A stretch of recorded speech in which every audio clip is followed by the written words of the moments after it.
할렐루야, 연희교회 구역장 공과 5번째 시간입니다. 내 믿음의 상태는 어떠한가? 라는 주제로 오늘 말씀 나누겠습니다. 오늘 말씀 요한복음 20장 19절부터 29절까지 말씀입니다. 오늘 구역공과에 함께 도움을 주실 분은 지금 유년부에서 사역을 하시고 있는 백지희 전도사님께서 함께 해주셨습니다. 네, 안녕하세요. 유년부를 섬기고 있는 백지희 전도사입니다. 네, 감사합니다. 전사님, 제가 기도하고 시작하도록 하겠습니다. 하나님, 은혜와 사랑을 감사드립니다. 연희교회를 허락하시고 특별히 저희들에게 직분을 주셔서 또한 주님이 보내주신 양떼를 돌보는 또한 귀한 자리를 허락해 주셨습니다. 저희들에게 은혜와 사랑을 더하여 주셔서 이 일을 감당할 때마다 예수 그리스도의 귀한 은혜와 사랑을 또한 돌아보게 하시고 누리게 하여 주시고 나누어 주게 하시는 그 은혜의 길 걷게 하여 주시옵소서. 오늘 말씀을 나눌 때에 하나님 안에서의 새로운 도전과 은혜를 경험하게 하여 주시옵소서. 허락하실 귀한 은혜와 사랑에 감사드리며 예수님의 이름으로 기도드리옵나이다. 아멘. 네, 우리 전사님께서 마음 열기 읽어주시겠습니다. 두려움의 반대말을 생각해 보신 적이 있습니까? 이에 담대함 또는 굳건함이라고 답하실 분도 계실 겁니다. 이런 표현을 모두 담고 있는 말이 바로 믿음입니다. 그리스도인에게 믿음이란 예수님께서 우리를 위해 죽으시고 다시 살아나셔서 구원해 주시는 것을 믿는 것입니다. 이 믿음이 굳건하면 어떤 상황에서도 흔들림 없이 신앙생활을 할 것입니다. 그런데 문제는 이 믿음의 상태에 변화가 생긴다는 점입니다. 예수님께서 죽으신 이후 제자들은 믿음이 흔들리는 상황에 처합니다. 그렇다면 매일 부활에 대한 소망을 갖고 굳건한 믿음 안에서 살아가려면 어떻게 해야 할지 본문을 통해 함께 생각해 보기로 합시다. 네. 우선 우리 첫 번째 문제를 보면은요. 안식 후 첫날 제자들은 어떤 상태였습니까? 예수님께서는 이런 제자들에게 찾아오셔서 어떻게 행동하십니까? 19절부터 20절을 보시면 이날 곧 안식 후 첫날 저녁 때에 제자들이 유대인들을 두려워하여 모인 곳에 문들을 닫았더니 예수께서 오사 가운데 서서 이르시되 너희에게 평강이 있을지어다. 이 말씀을 하시고 손과 옆구리를 보이시니 제자들이 주를 보고 기뻐하더라. 아멘. 안식 후 첫날 제자들이 어떠한 상태였습니까? 라고 보시면 안식 후 첫날 저녁 때 제자들은 유대인들을 두려워해서 모인 곳의 문을 닫고 있었습니다. 이때 예수님께서 제자들을 찾아오셔서 그들 가운데 평강이 있기를 기원하시면서 못자국 난 손과 창자국 난 옆구리를 보여주셨습니다. 그쵸? 이어서 우리가 2번 문제 계속해서 보면은요. 예수님께서 왜 제자들을 향해 평강이 있는 것을 선포하시며 성령 받을 것이라고 말씀하십니까? 19절, 21절, 22절을 제가 읽어드리겠습니다.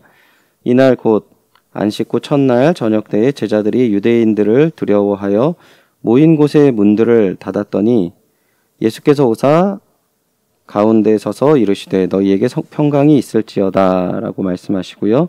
21절에서 22절 보시면 예수께서 또 이르시되 너희에게 평강이 있을지어다. 아버지께서 나를 보내신 것 같이 나도 너희를 보내노라. 22절입니다. 이 말씀을 하시고 그들을 향하사 숨을 내쉬며 이르시되 성령을 받으라 라고 말씀하세요. 다시 한번 문제를 읽어드리면 예수님께서 왜 제자들을 향해 평강이 있을 것을 선포하시고 성령 받을 것이라고 말씀하십니까? 라고 보시면 예수님께서는 제자들이 두려움에 사로잡혀 있었으며 그들에게 참 평안이 없음을 알고 계셨던 것이죠. 제자들이 가진 불안은 예수님의 부재로 인한 불안감이었는데 예수님께서는 이런 불안감을 해소하기 위해서 그들에게 평안을 선포하시고 성령을 받으라고 말씀하십니다. 왜냐하면 제자들은 이제 예수님의 사명을 이어서 감당해야 할 보냄받은 자들이기 때문에 하나님과 늘 동행하는 그러한 은혜를 누렸어야 되기 때문에 그런 것이죠. 이때 함께하지 못한 도마의 반응을 성경은 이야기합니다. 3번 보시면 다른 제자들이 예수님을 봤다고 말하자 도마는 어떻게 반응합니까? 도마의 반응으로 확인할 수 있는 도마의 믿음 상태는 어떠하며 이것이 의미하는 것은 무엇입니까? 25절 보시면 다른 제자들이 그에게 이르되 우리가 주를 보았노라 하니 도마가 이르되 내가 그의 손에 못자국을 보며 내 손가락을 그 못자국에 넣으며 내 손을 그 옆구리에 넣어 보지 않고는 믿지 아니하겠노라. 아멘. 도마의 반응을 보시면 예수님의 손에 못자국을 보고 자기 손가락을 그 못자국에 넣어서 자기 손을 그 옆구리에 넣어서 보고 그게 확실하면 나는 믿겠다라고 고백을 하고 있는 것입니다.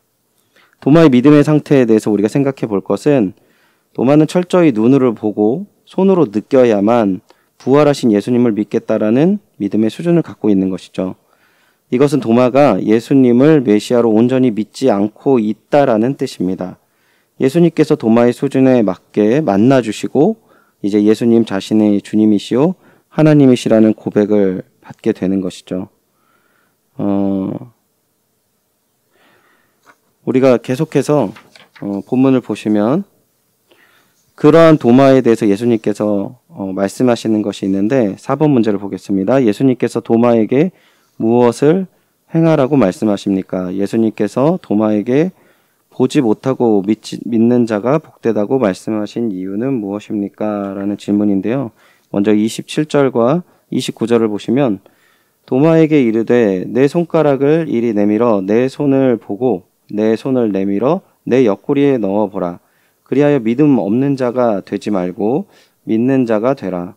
예수께서 이르시되 너는 나를 본고로 믿느냐? 보지 못하고 믿는 자들인 복되도다 하시니라. 아멘. 예수님께서 도마에게 이제 행하라고 하시는 것이 도마의 손가락을 내밀어서 자신의 손을 보고 도마의 손을 내밀어서 자신의 옆구리에 손을 넣어보라고 하는 것입니다. 그러니까 도마에게 자신의 몸을 맡기셔서 자신의 손에 뚫린 그 손과 손바닥과 창자국이 있는 옆구리를 다 보여주시는 예수님의 모습을 보여주시고 있는 것이죠.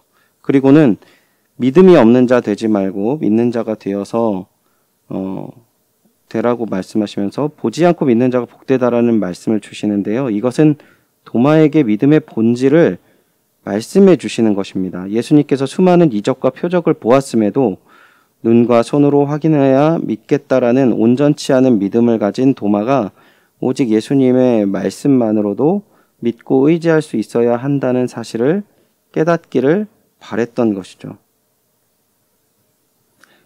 우리가 생각해 봐야 될 것은 29절 말씀인 것 같아요. 너는 나를 본고로 믿느냐? 보지 못하고 믿는 자들이 복되도다. 이 말씀을 주신 것처럼 우리의 삶 가운데 분명히 하나님의 은혜와 사랑으로 살아가는데 우리는 늘 하나님께 도마와 같이 실상적인 부분들을 계속 요구하는 믿음인지 아닌지를 돌아볼 수 있는 것 같습니다.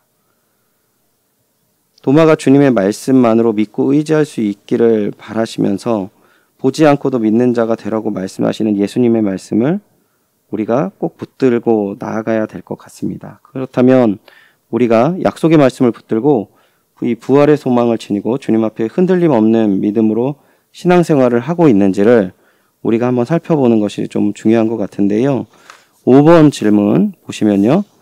두려움의 반대말은 믿음입니다. 나는 코로나19 상황 가운데에서도 부활의 소망을 지니고 주님 앞에서 흔들림 없는 믿음으로 신앙생활을 했습니까? 라고 우리 공통 질문이 나오는데요. 우리 오늘 함께 해주시는 백지 전사님께서는 코로나19 상황 가운데에서도 부활의 소망을 지니고 주님 앞에 흔들림 없는 믿음 생활을 어떻게 하셨는지. 저 같은 경우는요. 처음 코로나가 터지고 나서 사실은 신앙생활이 쉽지는 않았습니다. 그런데 시간이 지나면서 하나님께서도 제 상황을 아셨는지 점점 이제 교회로 부르시고 또 여러 상황과 저의 상태로 이제 하나님을 더 찾게 만드시더라고요. 항상 지금도 그렇고 예전에도 그렇고 하나님께서 저에게 그렇게 항상 역사하시고 이끄시는 방법 중에 하나이기도 하고요. 그래서 지금도 새벽 예배를 통해서 더 하나님을 찾게 하시고 또 바라보게 하시고 하나님 앞에 기도하게 하시고 하는 신앙생활을 이어나가고 있습니다. 네. 우리 전사님께서도 이렇게 부활의 소망을 지니고 흔들림 없이 이렇게 믿음 세망을 이렇게 힘있게 했다라고 말씀하시는 것보다는 내가 위축되고 어려울 때 도마에게 손을 내미시는 그 하나님의 은혜로 다시금 또한 회복해 하시고 믿음의 길을 가게 하신다라는 말씀을 해주셨는데요. 저도 마찬가지인 것 같습니다. 코로나19로 인해서 주로 들리는 이야기가 부정적인 이야기를 많이 하시고 또한 이런 문제에 대해서 어려움을 토로하실 때마다 긍정적인 예상보다는 부정적인 예상을 하게 되고 또 우리 마음속에 우리 머릿속에 그리고 우리 주변의 상황 속에 맞는 그 생각과 행동을 하게 하시더라고요. 근데 제 연약함이 이렇게 딱 드러났을 때 하나님께서는 여전히 부활하신 우리 구세주이심을 깨닫게 하시는 그 은혜를 주실 때 저희들이 다시금 마음을 잡고 믿음 생활을 나갈 수 있는 것 같습니다. 우리가 먼저 흔들림 없이 부활의 은혜를 소유한다면 조금 더 담대하게 믿음 생활을 할 수 있을 것이죠. 우리 6번째 문제를 한번 나누도록 하겠습니다. 부활에 대한 소망을 가지면 진실한 신앙 고백을 하게 됩니다. 도마의 고백을 살펴본 후 자신만의 신앙 고백을 적고 이 고백을 온전히 지켜가기 위해 어떤 노력을 해야 할지 함께 나눠봅시다. 이제 우리가 이제 흔들리지 않고 이제 부활에 대한 소망을 가지고 온전한 신앙을 한다면 이 부활에 대한 소망이 진실한 그 신앙 고백과 어떤 도움이 될까요? 어떤 연관이 될까요? 전사님.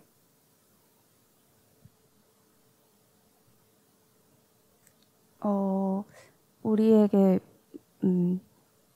우리가 어쨌든 계속 살아갈 수 있다는 하나님 안에서 계속 살아갈 수 있다는 힘을 더해주는 것 같습니다. 저는 찬양을 되게 좋아하는데요. 그래서 찬양팀도 오래 했었고, 그래서 만약에 내가 다시 부활해서 하나님 나라에 갔을 때도 가장 먼저 그려지는 것이 이제 하나님과 영원히 하나님을 찬양하면서 나의 삶을 이어가는 것이 가장 첫 번째 되는 그런 천국의 이미지거든요. 근데 그런 게 참 힘이 되더라고요. 그리고 이제 예수님께서 이제 부활하심으로 사망을 이기시고 우리도 다시 사망을 이기고 나아갈 수 있다는, 그리고 우리도 사탄을 이길 수 있다는 그런 힘들을 우리에게 더해주는 것 같고요. 그리고 지금 다시 그 부활하신 예수님께서 우리를 위해서 기도하시고 있다는 것, 우리를 위해서 간구하시고 있다는 것이 저에게 참 큰 힘이 되는 것 같습니다. 그럼 우리가 이 은혜와 고백을 더하기 위해서 어떤 노력을 할 수 있을까요? 오늘 새벽 예배 때 이제 문대성 강도사님께서 이제 매일을 고난주간처럼 매일을 부활주일처럼 이제 날마다 나아가야 한다고 말씀하셨는데 요즘 느껴지는 게 저도 그렇더라고요. 이제 지난주부터 항상 이때쯤이면 항상 하는 생각 같지만 그렇게 살기가 참 쉽지는 않은 것 같아요. 이제 옛날에 성경을 읽고 싶을 때 썼던 방법 중에 하나가 이제 머리맡에 성경을 두고 이제 제가 보이는 곳에 이제 그런 걸 생각할 수 있게끔 하는 장치들을 두는 것이었는데요. 이런 부분에서도 나의 신앙을 지키기 위해서 집안에라든지 핸드폰이라든지 내가 장치를 두고 자각을 할 수 있는 공간, 시간 이런 것을 이제 정해 두어서 아 맞다 라 하면서 이제 다시금 하나님 앞으로 나아갈 수 있는 그런 장치들을 두는 것도 좋지 않을까 하는 생각이 주변에, 듭니다. 내 삶의 주변에. 네네. 우리 전사님 말씀을 들으면서 이제 생각이 든 것은 부활에 대한 소망이라는 것에 이제 궁극적인 이 본인의 부활한 상황 속에서 그 나눌 수 있는 은혜를 말씀해 주시는 게 참 아름답다라고 느껴졌습니다. 부활에 대한 소망을 우리가 가진다면 우리가 그 부활한 이후에 가장 크게 우리에게 주는 은혜, 기쁨은 저는 제 개인적으로는 예수님을 만나는 것이 아닌가 생각이 들거든요. 근데 우리 전사님께서는 그러므로 그 기쁨으로 찬양을 하겠다라고 말씀을 하셨는데, 그러니까 이 부활에 대한 소망이 우리에게 굳건하게 있다면 우리의 신앙의 대상, 그리고 우리의 바른 믿음의 길을 분명하게 보는 그런 은혜가 있을 거라고 생각이 듭니다. 그러니까 예수 그리스도를 바라보며 그 예수 그리스도 안에서 더 풍성한 것들을 기대할 수 있는 것이죠. 그리고 우리 전사님께서 그러한 부활에 대한 소망과 이 진실한 신앙 고백을 위해서 내 삶의 주변에 하나님의 말씀과 하나님의 은혜를 또한 생각할 수 있는 것들을 주변에 두어서 그것을 자주 접촉하여서 그 은혜가 날로 더할 수 있는 노력을 하고 계시다라고 말씀을 하셨습니다. 저의 경우에는 이 부활에 대한 소망에 대한 가장 큰 은혜는 예배인 것 같아요. 사역자로서 예배를 드릴 때 너무 오랜 시간 동안에 이 예배가 일로 내가 해야 될 일들에 대한 긴장감으로 보냈던 시간이 꽤 길었던 것 같습니다. 그래서 어떤 목사님의 말씀이나 어떤 그 찬양이나 기도 시간보다는 내가 맡겨진 일들을 이렇게 잘 수행해야 된다라는 좀 어려움이 있었는데, 하나님께서 주시는 그 귀한 뜻 가운데 그 자리에 누구든 예배자로 세우시는 그 은혜가 있었고, 그래서 예배 전에 잠깐 기도를 합니다. 잠깐 기도를 해서 하나님 이 예배 시간에 내가 온전한 예배자로 서게 하여 주십시오라고 기도하면서 예배를 드리고 있는데, 좀 이러한 좋은 내용들은 좀 서로 나누고, 우리 전사님이 얘기하신 것도 그렇고 또한 다른 이제 우리 집사님들, 우리 구역장님들이 이러한 것들은 구역 식구들과 나누면서 우리가 더욱더 부활에 대한 소망을 가지고 진실하고 바른 신앙 고백들이 잘 진행될 수 있도록 우리가 함께 노력하면 더 아름다운 공동체를 세울 수 있지 않을까 생각해 봅니다. 예, 마지막으로 우리 삶의 열매를 거두며 우리 전사님 읽어주시겠습니다. 믿음이 굳건한 사람은 눈과 손으로 예수님의 부활을 직접 확인하려고 하지 않습니다. 예수님께서 주신 말씀만으로도 충분하며 그런 사람만이 참된 부활의 증인으로 살게 됩니다. 문제는 이 믿음이 항상 굳건해야 하는데 두려움으로 인해 믿음에 균열이 생길 때가 있다는 것입니다. 만약 이 상황에 봉착하게 된다면 균열이 간 믿음을 점검하고 다시 견고하게 만들기 위한 도우심을 구해야 합니다. 매일 나의 유일한 구원자 되신 주님께 감사하며 주님께서 주시는 말씀 안에 거할 때 믿음은 삶을 통해 드러나게 됩니다. 지금 내가 처한 상황이 어떠하든지 예수님께서는 죽으셨다가 다시 살아나셨고 곧 오실 메시아이심을 늘 인정하며 살기를 소망합니다. 아멘. 감사합니다. 기도하겠습니다. 하나님, 오늘 말씀을 통해서 우리가 하나님 앞에 온전한 믿음이 무엇이고 또한 흔들리고 어려울 때에 어떻게 회복되어야 할지를 또한 깨닫게 하시니 감사드립니다. 부활하신 예수 그리스도의 은혜와 사랑을 생각해 보며 하나님의 도우시는 그 도움의 손길을 붙잡고 다시금 일어서는 귀한 은혜와 사랑을 허락하여 주시옵소서. 매일 우리의 구원자 되신 주님을 바라보게 하여 주시옵소서. 매일 주님이 주시는 말씀 안에 거하며 이 믿음이 나의 삶으로 드러날 수 있도록 하나님, 우리 한 사람 한 사람에게 복을 내려주시고 은혜를 내려주시고 늘 주님께서 함께 하시는 그 은혜와 사랑으로 살아가게 하여 주시옵소서. 허락하실 은혜와 사랑에 감사드리며 예수님의 이름으로 기도드립니다. 아멘.